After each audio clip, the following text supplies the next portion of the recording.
mungkin Mas Delvin juga akan memulai bisnis yang baru ya. Semoga nanti bisnisnya bisa luar biasa, lancar ya. Oke, selamat siang. Ya, sudah lama saya tidak bikin video ya. Untuk siang hari ini kita kedatangan tamu yang luar biasa. Mungkin kalau kalian sudah sering lihat di YouTube ya, ini ada channelnya Cap Tikus. Nah, ini orangnya ya, ini luar biasa. Halo. Tapi memang jarang ada di kita sering di-share di YouTube karena memang orangnya tertutup. Nah, tapi kalau kita lihat memang dia seorang YouTuber sukses. Nah, ya. Untuk siang hari ini kita akan mengulik-ngulik kesuksesan dari Mas Delvin ya. Kalau lebih kerennya di luar sebutannya Cap Tikus. Wah, luar biasa ya. Jadi untuk masa pandemik seperti ini kalian tidak boleh menyerah kondisi apapun. Sebenarnya peluang itu ada di mana-mana. Contohnya ini Mas Delvin menjadi seorang konten kreator yang luar biasa ya. Ini luar biasa lah. Oke, saya akan mau ngulik-ngulik sebentar ini Mas Delvin. Perjuangannya Mas Delvin ya untuk menuju proses kesuksesan sampai sekarang itu apa tiba-tiba langsung sukses ya, atau dimulai dengan perjuangan seperti apa? Coba diceritakan Mas Delvin, kisah-kisahnya awal dulu memulainya seperti apa? Oh, dari awalnya? Iya, dari awal memulainya. Awal mula dulu. Bisa dibilang nol sih. Jadi mulai itu kayak backgroundnya mahasiswa. Oh iya, mahasiswa. Bermodalkan laptop untuk ngerjain tugas. Yang kalau ngeditnya tuh, waduh, parah, nggak kuat lah. Terus kamera waktu itu aku mulai tuh pinjam sama, dulu ngekos kan, terus pinjam sama orang yang depan kamarku. Setiap mau buat video, pinjam. Lama, ya tiba-tiba gini, pakai jin. Luar biasa ya. Jadi Mas Delvin ini memang tidak langsung dia prosesnya bisa secepat ini ya, dalam arti sekarang sudah memiliki ya subscribernya luar biasa lah ya. Lumayan.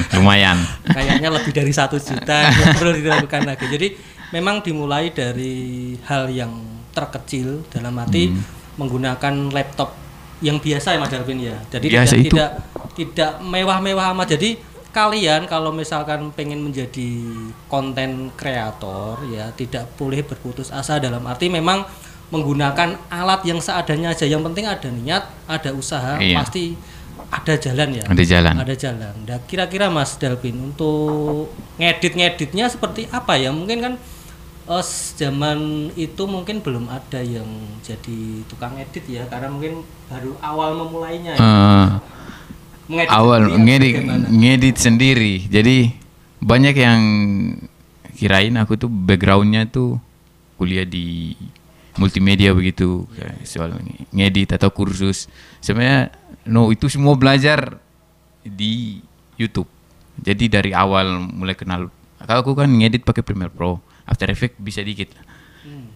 Itu awal dari YouTube, belajar pelan-pelan dikit-dikit sampai sekarang. Tapi orang-orang kirain aku kursus atau kuliah di bidang itu, sebenarnya enggak. Luar biasa ya. Ngedit sendiri. Jadi luar biasa dalam arti Mas Delvin ini memang dia tidak kursus. Ya mungkin kalau boleh tahu dulu tuh ngambil jurusan apa Mas Delvin? Aku dulu backgroundnya biologi. Jauh kan? biologi ya? Bisa main Premiere Pro. Luar biasa. Dalam arti seperti ini ya. Kita buat pengalaman hidup kita ya. Dalam arti tidak ada yang namanya sesuatu yang tidak bisa dipelajari. Jadi semua ketika kita ada niat, ada kesungguhan untuk belajar, itu pasti bisa. Seperti contohnya Mas Delvin ini dia jurusannya malah biologi ya, kadang nggak nyambung nih sama jurusannya. Tetapi dia bisa ngedit sendiri ya. Dia mencoba setiap hari dicobalah untuk belajar. Tapi kenyataannya itu butuh waktu kira-kira berapa bulan untuk bisa monetize lah gitu. Prosesnya itu butuh waktu berapa bulan? Oh, monetize dari YouTube. Aku awal masuk, cerita dari awal masuk ke YouTube itu Oktober 2015. Yeah. Itu monetize nanti 2018 kalau tidak salah. Itu baru monetize. Dan itu udah ratusan video yang diupload. Luar biasa ya. Lama. Ya. Jadi iya. kalau kalian bikin video ya misalkan baru 10 atau baru 5 sudah mengeluh ini belum di jangan. nonton cuma sedikit 40-50. Ini Mas Delvin contohnya ya dari tahun 2015 sampai 2018 ya.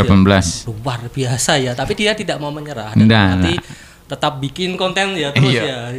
Nah, ini dari hasil kerja kerasnya Mas Delvin kenyataannya bisa dimonetize ya. Kalau boleh tahu ya pada saat itu untuk gaji awal-awal berapa Mas Delvin? Gaji pertama ingat sekali aku.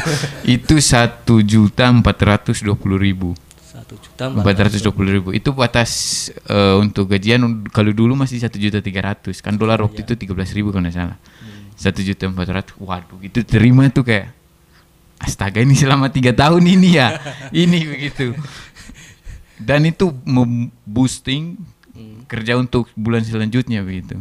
Jadi untuk memicu semangat ya. Iya, memicu semangat. Jadi dari hasil 1.300.000 ya dari perjuangan hampir 4 tahun tadi menghasilkan seperti itu. Jadi Mas Delvin mulai dia semangat untuk membuat video. Ternyata apa? Bikin video itu ada gajinya ya kalau kita mau berusaha. Intinya apa ya? Tidak boleh menyerah pada saat memang kondisi apa ya dalam arti kok belum ada yang nonton. Ya ketika kita jadi video kreator ya yang nonton 40, 20 apalagi kalau kita bikin video baru 40 sudah bilang wah sulit ya jadi konten kreator. Nah ini 4 tahun bayangkan ya. Jadi perjuangan untuk menunggu itu luar biasa. Ya. Nikmati proses. Nah, itu Mas Delvin. Kira-kira tips-tips suksesnya lah ya supaya kita bisa untuk menjadi seorang YouTubers. Iya. Yang terkenal lah seperti Mas Delvin. Yang lumayan terkenal. Nah juga. Kalau dari aku dari dulu yang aku pegang itu pertama mulai. Ya. Yang kedua tuh konsisten. Konsisten dalam hal apapun. Kalau yang aku pakai konsisten itu yang pertama belajar. Itu belajar terus. Jadi setiap hari itu aku nyisain berapa menit untuk lihat bagaimana perkembangan konten. Orang-orang nulis materi gimana, terus ngeditnya bagaimana. Itu setiap hari aku mikir di situ. Jadi sisain 30 menit untuk nyari ide, nyari belajar lagi begitu. Itu konsisten terus konsisten yang kedua tuh upload terus. Upload entah bukan upload terus tuh bukan dalam artian setiap hari Senin Selasa Rabu. Enggak. Jadi punya jadwal khusus misalnya kalau udah tetapin seminggu 2 kali, sudah gas seminggu 2 kali. Itu konsisten juga. Seminggu sekali, ya seminggu sekali. Itu termasuk konsisten. Dan itu tinggal kalau 2 kunci itu udah dibuat, nunggu aja. Tunggu campur tangan Tuhan ya. Maka siap. Luar biasa ya. Memang tidak ada segala sesuatu yang instan ya Mas Delvin. No. Pasti butuh. Yang instan hanya mie. Butuh perjuangan lah. Ini Mas Delvin ya. Ini kita buka korek-korek lah sedikit nggak apa-apa ya. Kalau boleh tahu dari perjuangan sampai sekarang itu kan kemungkinan lebih lah dari hampir 1 juta subscriber lah. Itu kalau boleh tahu itu ring-ring gajinya berapa Mas Delvin? Ini sebenarnya rahasia tapi tak bongkar di sini ya biar kalian para subscriber saya juga semangat dalam arti untuk memulai segala sesuatu lah. Ring gaji ini per bulan apa yang paling tertinggi? Dari yang terendah dan tertinggi Mas Delvin. Kalau yang terendah ya pastinya gajian pertama itu 1 juta yang paling rendah. Terus kalau yang paling tertinggi itu pernah aku ini full dari AdSense aja. Kalau dari AdSense itu di angka di atas 20-an. Itu pernah di atas 20-an. Itu sekali apa 2 kali. Luar gitu. Biasa. Itu belum endorse-nya ya. Iya. Itu dari AdSense jadi sekitar 20 juta. Kita bayangkan ya, kita bekerja di pabrik, kita bekerja sebagai karyawan itu rata-rata kan gaji UMR ya. Tapi kalau kita lihat Mas Delvin ya dimulai dari ruangan yang kira-kira 3 kali 3 lah ya bisa menghasilkan 20 juta ya, itu luar biasa 1 bulan. Itu ring gaji dari action saja ya, itu belum dari endorse-nya dan yang lain-lain. Nah, jadi intinya adalah kalau kita memiliki komitmen, yaitu pertama dalam arti tak ambil kesimpulan ya, dalam arti kita tidak boleh yang namanya putus asa. Misalkan kita menjadi konten kreator, hasilnya cuma yang nonton 40, 50, diupload terus ya. Yang penting konsisten ya, konsisten. Dalam arti kalau misalkan posisi sekarang masih bekerja ya, waktu-waktu luang ya digunakan ya. Jadi kalian tidak harus setelah bekerja terus pengen jadi konten kreator akhirnya keluar kerja, jangan jangan gitu. Itu buat sampingan dulu lah. Ketika nanti misalkan sudah menghasilkan menghasilkan dalam arti jumlah yang sekitar yang kira-kira hidup kita cukup lah, kalian boleh boleh keluar lah, fokus di situ. Itu luar biasa lah. Ini ada pertanyaan lagi Mas Dalvin. Mungkin kalau saya lihat itu kan kontennya Mas Dalvin mungkin berbeda ya, berbeda daripada konten-konten yang lain ya. Mungkin ini kira-kira ada enggak cibiran-cibiran terus perkataan-perkataan yang mungkin membuat hati yang tidak senang gitu loh. Mas Dalvin gimana cara mengatasi orang-orang yang seperti itu? Mungkin ya iri bisa atau yang lain haters lah bahasa modern. Percaya atau tidak, kalau kita awal masuk itu paling setahun atau 2 tahun berkarya, mulai buat video, itu banyak sekali yang nyerang. Aku awal masuk itu, waduh, diserang mati-matian. Jadi makin kesini makin besar, terus tetap selalu ada yang nyerang, tapi santai. Karena dari awal waktu pertama starting, udah dihajar. Terus kayak kalau di sekarang kalau ada yang hate, udah santai lah. Ini awal-awal lebih parah. Kalau cuma segini nggak bisa lah. Terus mental sih, aku nggak ada urusan sama mau dihujat apa, santai gitu. Itu salah satu sifat yang harus untuk konten kreator yang dipunya, kebal terhadap haters. Jadi santai aja. Kebal hujatan ya, Mas. Iya. Yang penting kita berkarya ya. Itu kan namanya karya itu tidak bisa sudah dikompetensi buat kita, dalam arti ya kalau sudah suatu hal yang disukai ya sudah ya, Bang. Iya. Orang mau berkata apapun ya wis itu urusan dia. Yang penting kita tidak menyusahkan orang lain, tidak merepotkan orang lain. Ketika kita sungguh-sungguh mengerjakan segala sesuatu, pastilah ada hasilnya. Tidak seperti Mas Dalvin aja, kalau kalian memiliki inovasi yang lain, ya kreator yang lain, ya itu memang harus tahan banting ya, Pak. Ya? Tahan banting untuk. Lah ini kalau boleh tahu Mas Dalvin, ini posisinya selain menjadi konten kreator masih kuliah atau sudah keluar atau bagaimana? Nah, kalau cerita sebenarnya coba cerita Mas Dalvin. Udah keluar. Oh iya. Udah keluar itu 2018 aku mutusin untuk keluar. Jadi setelah kesini aku mikirnya gini, kalau ada sesuatu yang besar yang akan kita dapat, itu pasti ada pengorbanan yang sangat besar, entah itu waktu, tenaga, atau apapun itu.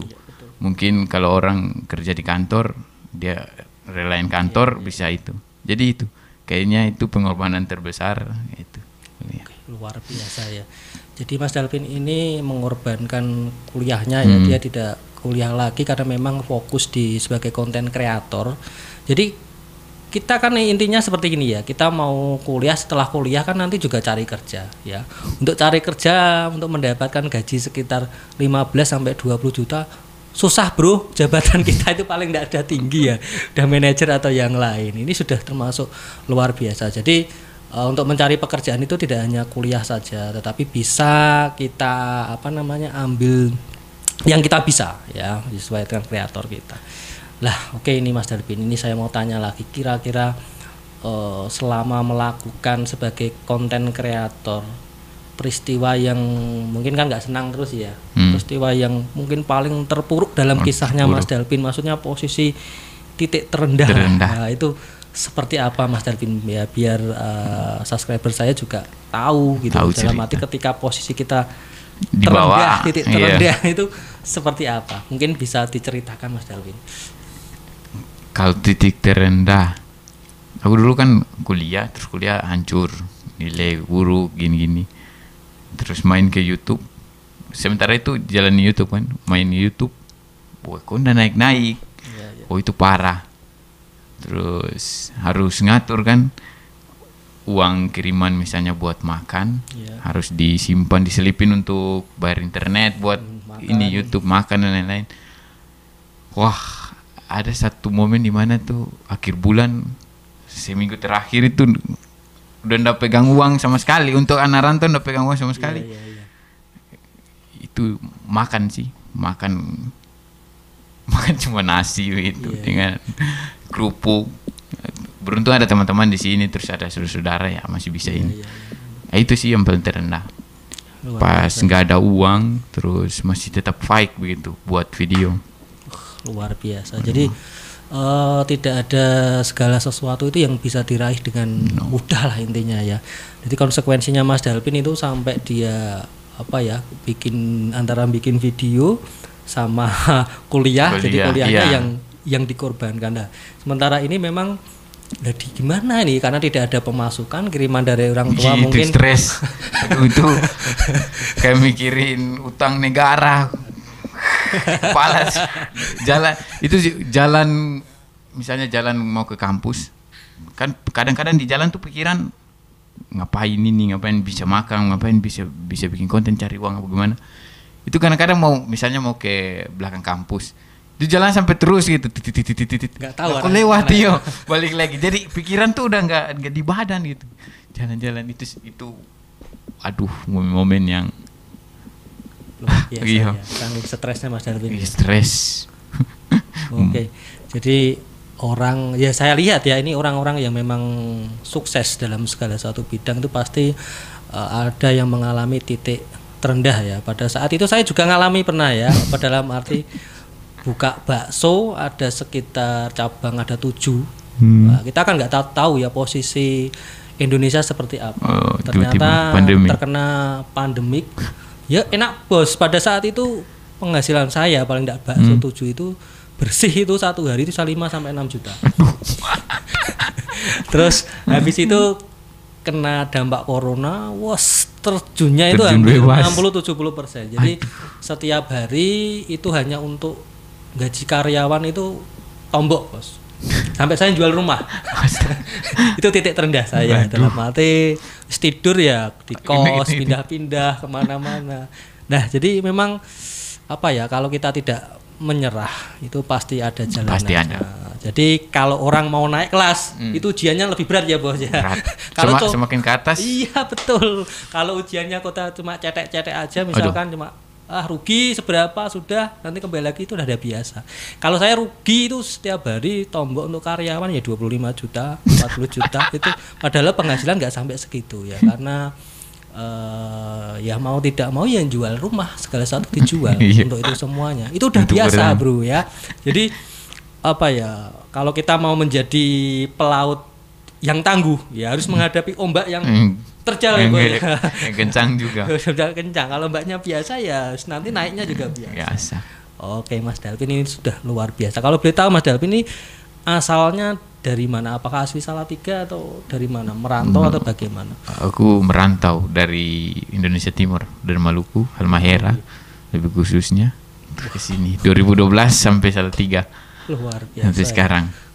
Ini merantau jauh-jauh Mas Dalvin ya. Dari Halmahera mana? Halmahera ya. Iya. Oke, orang merantau. Biasanya orang merantau itu pikirannya akan jadi kreatif untuk mencari berani hidup serius. Karena kan di sini tidak punya keluarga, tidak punya mau tidak mau akhirnya jadi kreatif. Bagaimana caranya untuk mendapatkan uang tadi ya. Akhirnya bisa sampai seperti sekarang ya. Kalau kita hitung ya, ini mohon maaf ya, berarti untuk Mas Dalvin ini lebih dari gaji manajer bro. Kalau kita hitung terendahnya udah 20 juta sama endosnya paling enggak lah, endos itu 5 juta masuk lah. Itu paling enggak ya, ring-ring 30 itu satu bulan udah masuk lah. Nah sekarang mungkin Mas Dalvin juga akan memulai bisnis yang baru ya, semoga nanti bisnisnya bisa luar biasa, lancar ya. Jadi untuk para subscriber saya nanti didukung ya. Ini ada sesuatu cemilan seperti kriwak ya, semoga nanti seperti kriwak lah ya, bisa kemana-mana ya, bisa di Hypermart, sekarang bisa di Indomaret ya. Kalau nanti sudah nasional kan sudah luar biasa. Jadi yang namanya passive income itu kalau bisa jangan satu tempat Mas Dalvin. Iya, jangan semuanya. taruh telur pada satu tempat. Kalau bisa bercabang-cabang. Kalau misalkan nanti Mas Dalvin namanya bikin YouTube kan kita nggak tahu ya kondisi kesehatan kita. Kan pas Mas Dalvin lembur sakit nggak bisa bikin YouTube, otomatis X-nya kan turun. Nah, kalau ada sampingan yang lain kan masih ada paling tidak bisa buat makan lah. Jadi kalau semakin banyak ring-ringnya kan semakin enak ya. Pokoknya ditunggu lah, ini nanti akan ada snack yang luar biasa. Ini snacknya nanti ini memang sudah laku di pasaran, tetapi berbeda. Nah, itu luar biasa, nanti akan ditunggulah ya jamainya. Pasti dengan subscribernya Mas Dalvin, penjualan gila lah pasti nanti.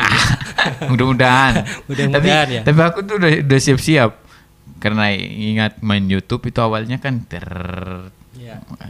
jadi pas mulai mau main keripik ini mikirnya ini tantangannya apa, begini. Jadi udah siap kalau kemudian turun atau nggak terlalu ya santai aja. Oh iya, siap. Terus jadi udah siap-siap itu. Siap mental lah. Iya. Tapi kalau misalnya naik, ya puji Tuhan. Puji Tuhan. Ya.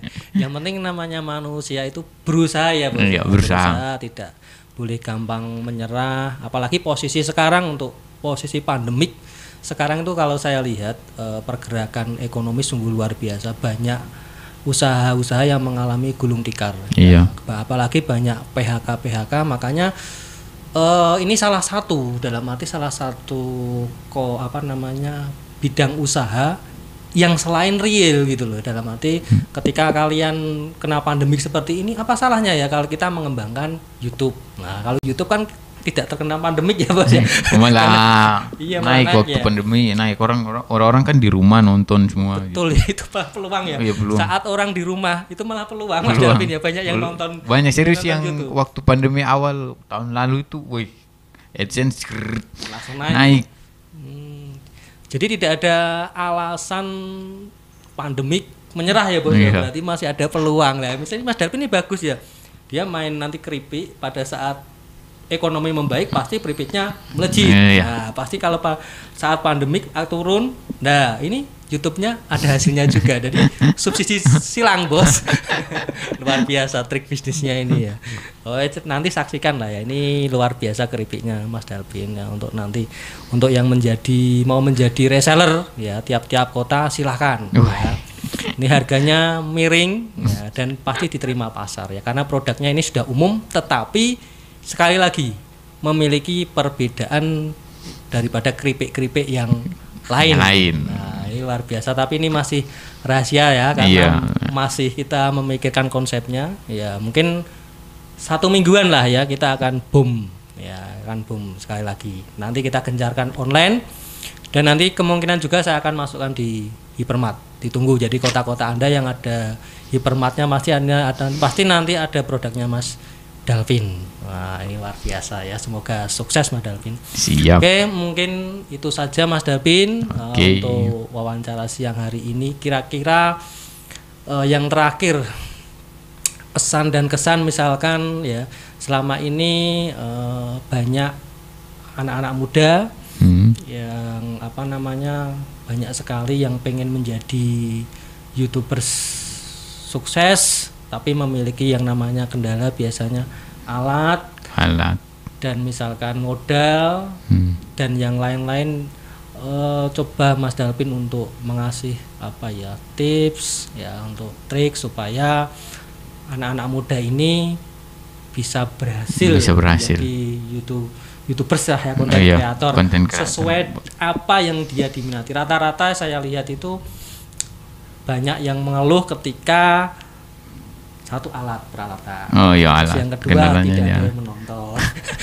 Apalagi udah kerja capek-capek ngedit lama, nggak ada yang nonton. Biasanya itu seperti ini Mas Dalvin. Sudah kerja capek-capek, sudah ngedit, sudah nyewa kamera, belum kamera ya, sudah modal di awal dulu. Tapi 1 bulan belum ada penghasilan dari action ya, karena apalagi dari YouTube sekarang syaratnya sungguh luar biasa ya, harus memenuhi 4.000 jam 4.000 sama jam 100.000 tayang ya, subscriber. 4.000 jam tayangnya itu yang luar biasa Mas Delvin. Untuk proses yang luar biasa. Kira-kira apalah yang tipsnya yang kira-kira membuat mereka ini semangat lagi dengan keterbatasan sekarang, apalagi corona seperti ini, agar mereka bisa mendapatkan penghasilan dari YouTube lah, tapi dimulai dari paling bawah. Seperti Mas Delvin yang yang terakhir lah ya, semoga trik. Trik gimana Mas? Triknya yang pertama punya kemauan besar, terus mulai itu ndak perlu tunggu ini laptop bagus atau apa. Sekarang untuk smartphone itu gigi semua, pokoknya bagus semua, itu bisa ngedit di situ, bisa. Kalau dulu aplikasi buat jadi tidak jadi alasan harus punya laptop gitu. No, itu HP pun bisa ya untuk sekarang. Ya. Itu yang pertama mulai, terus yang kedua tuh konsisten. Itu dua yang paling penting kalau untuk main ke sini. Konsisten mau belajar lagi yang kayak saya bilang tadi. Itu terus menikmati proses yang terakhir. Betul. Kalau udah buat itu dua, percaya pasti ada. Soalnya ini tuh bukan ngomong kosong yang dibaca dari buku. Itu yang saya pakai begitu. Jadi ini tidak hanya teori tapi memang udah menjalani dipakai sendiri ya. Oke, luar biasa. Itu saja. Itu saja. Oke. Itu pesan-pesan dari Mas Delvin ya. Jadi intinya kalian tidak boleh menyerah, tidak boleh berputus asa. Kalau misalkan memang pengeluarannya untuk membuat YouTube itu banyak, nyewa kamera dan yang lain-lain, jangan lihat yang sekarang ya, lihatlah nanti ke belakang ya, ada pepatah dulu aku sering baca kalau lagi malas ya. Itu orang malas, ada pepatah gini, orang malas itu selalu buat alasan, kalau orang rajin itu selalu buat ide. Jadi itu kadang-kadang aku kalau malas, nantilah jam 2 belum mandi begitu. Iya. Nah, ini alasan ini. Ini orang malas nih. Harus setannya datang ya, Bro. Setannya datang jadi mesti jalan. Jadi kalau itu pepatah yang sering dipakai untuk memboosting. Itu luar biasa ya. Pokoknya kalau itu hanya alasan saja ya. Yang penting kreativitasnya harus muncul. Oke. Untuk Mas Delvin, semoga saya berdoa untuk Mas Delvin, semoga subscribernya bisa untuk tahun ini bisa 5 juta lah ya. Bisa 5 juta ya. Bisnisnya lancar, semuanya diberkahi Tuhan ya. Oke, itu saja untuk siang hari ini, dan semoga subscriber saya untuk siang hari ini sukses, tidak boleh gampang menyerah, posisi kondisi apapun, intinya tetap semangat. Oke, terima kasih dan salam luar biasa. Luar biasa. Sip. Oke.